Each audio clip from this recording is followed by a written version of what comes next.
Orang lebih suka truss yang ada gear up ke ataupun yang tak ada gear up? Cuba komen. So ini adalah truss versi H yang mana dia tak ada gear up. So macam ni lah rupa dia. So dia punya front grille, okay, dia punya headlamp, lepas tu dia punya bumper dia, okay. Alright. So ini dia punya rim dia, okay. And then ini dia punya side mirror dia. Datang sekali dengan satu welcome lamp, okay. Dia ada keyless entry, alright.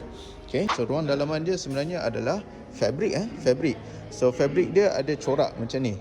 Kalau untuk yang X punya, dekat bawah dia tak ada corak.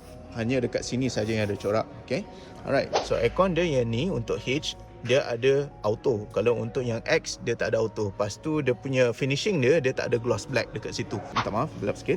Okay, belakang dia macam ni. Okay, so untuk kereta ini memang dia datang sekali dengan power boot untuk truss model H. So tekan butang kat sini, dia akan buka.